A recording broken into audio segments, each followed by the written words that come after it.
Isang mapagpalang umaga po sa ating lahat. Klaro po yung ang pagsasalita. Kapag po dyan sa likod. So, sa kasalukuyan ay hindi natin makakasama si Brother Nelson. Dahil nag-chat po siya sa akin nung nakarang araw, sabi niya, sa Pasay na po siya. Kaya bilang believer, ako po muli ang tatayo para sa kanyang schedule ngayon. Yung mga baguhan, ang tatayo. So, dahil kaya po tayo mabautismuhan, nag-request po yung ating isang kapatid na patungkol daw sa bautismo muli.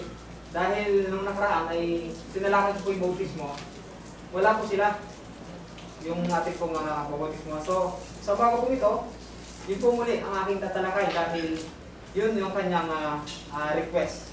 At para sa lahat din po, ang paksa na ito dahil bakit kailangan ng bautismo ng mga tao?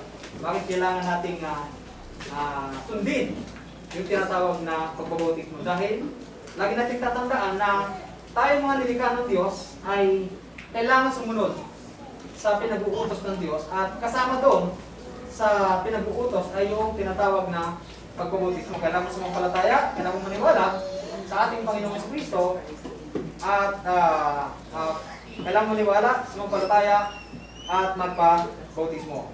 Bakit yun? Para tayo ay magkaroon ng tinatawag na salvation. Dahil sa mundong ito, lagi natin sinasabi na tayo ay lalakad. Kung magbubuhay sa mundo ito ng halos 70 years, 50 years, hanggang 100 years, mawawala tayo dito. Dahil ang pinakatirahan natin sa kung di ka sumampalataya, di ka niniwala sa Biblia, sa sinasabi ng Diyos, tayo ay mapupunta sa tinatawag na dagat-dagatang apoy ng impyerno. Kung ikaw naman ay sumunod sa tinatawag na salita ng Diyos, tayo po ay pupunta sa sangkalangitan. Na yun ang inaasam ng lahat ng mga Kristiyano. Na binabagit sa banalang kasulatan na kapag tayo pupunta sa impyerno, tayo ay yung kamatayan doon, hindi naaalis, hindi tatakas ang kamatayan sa atin, na sinabi yan sa 9:6 ng Revelation. Ang sabi kasi dito, at sa mga araw na iyon ay hahanapin ng mga tao ang kamatayan. At sa anumang paraay, hindi nila masusumpungan at mga nasang mamatay at ang kamatayan ay tatakas sa kanila.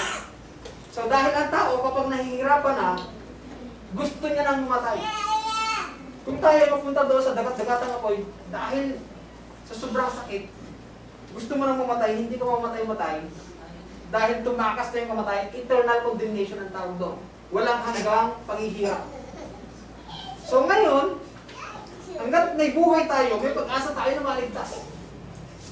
Basta susundin natin yung tinatawag na pattern ng Biblia na nakalagay sa, yan po yung ating paksa sa naging ito. Yan yung sasagutin natin, ano ba ang kahalagaan ng bautismo? Bakit kailangan magpabautismo? Utos ba ito? Yan yung papasukin natin mga tanong mamaya at masasagot po natin yung tanong maya sa pagdaloy po ng ating paksa. So ang bautismo ay mahalaga, yun yung sagot sa unang tanong natin. Ito yung mga hakbangin para tayo po ay magkaroon ng buhay na walang hanggan na gustong-gusto ng lahat ng mga tao. Dahil nga sabi ng Biblia sa Romans 6:23, gaya na lamang 6:23 nang walang bayad po ang kaligtasan eh.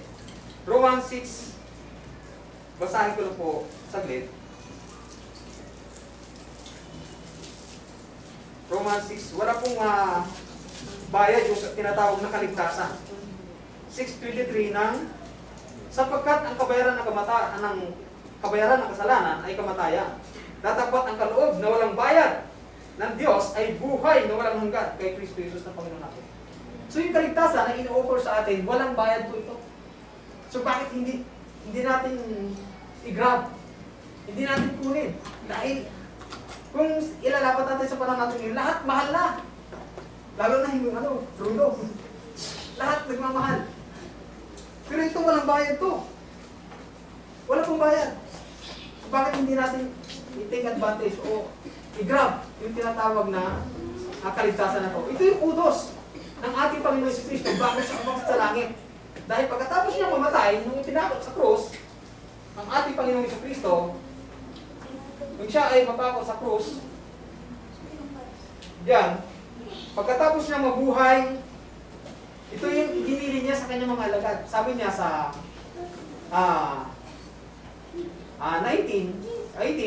at lumapit si Jesus sa kanila, at sila'y kaniyang kinausap. So, nilapitan ng ating Panginoong Jesucristo yung kanyang mga alagad. Sabi niya, kinausap niya na sinasabi, lahat ng kapamahalaan sa langit, sa ibabaw ng lupa, ibinigay na sa akin. Sabi niya dito, dahil dito magsiyaw nga kayo, gawin ninyong alagad ang lahat ng bansa. So, pamangaralan natin yung tinatawag na mga tao. Sabi dito, dahil dito magsiyaw nga kayo, gawin ninyong alagad ang lahat ng bansa. Sila inyong bautismuhan sa pangalan ng Ama, ng Anak, ng Espiritu Santo. Yan yung requirements para tayo ay maligtas. Inutos niya ito bago siya umakyat sa langit. Dahil marami nagsasabi na, bakit mo susundin yung Biblia? Sulat lang naman ito ng tao eh. Totoo, sulat ng tao, pero ang nagsulat po nito ay guided by the Holy Spirit. Nakalagay yun sa 2 Timothy 3:16 hanggang 17. Tao nagsulat nito, pero guided po sila by the Holy Spirit. So ito yung utos. Nang sabi dito, gawin ninyong alagad ang lahat ng bansa. Bautismuhan ninyo sila. I-requirement siya para tayo ay maligtas. Pangalawa, bakit kailangan magpa-bautismo? Ang sabi dito, ito yung sinasabi ko po kanina.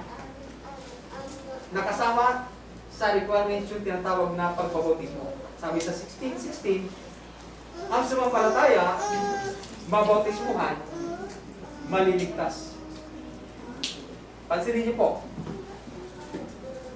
Kung sino mang sumampalataya at mabautismuhan, maliligtas. Ano po? Kung naniniwala ka sa ating Panginoon Jesucristo, kulang yun.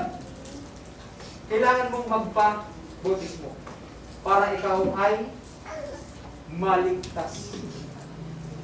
Ang nagsabi niyan, walang iba kundi yung nagmamay-ari ng buhay mo, ng buhay ko, ng buhay natin lahat.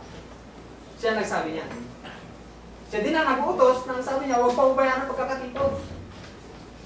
Nagkaya ng inuugali ng iba. Dahil bakit? Mayroon tayong 7 days. Isang araw lang yun sa kanya. Lagi natin sinasabi yan, na iharap natin yung ating katawan bilang isang haing buhay, banal, kaaya-aya sa Diyos. Nasa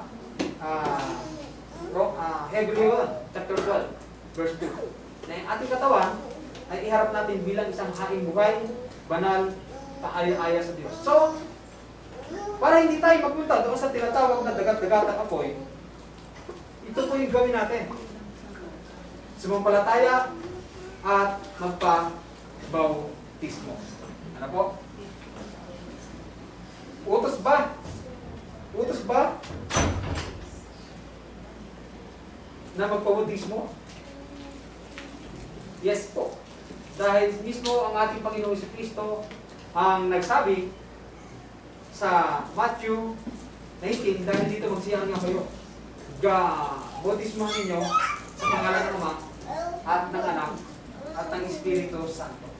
So inutos to ng ating Panginoong Jesucristo na dapat sundin ng lahat ng mga tao. So, tingnan natin yung ibang paniniwala na nagsasabi po kasi, kailangan mo lang sumampalataya. Maliligtas ka na dahil sinabi yan sa John 3:16.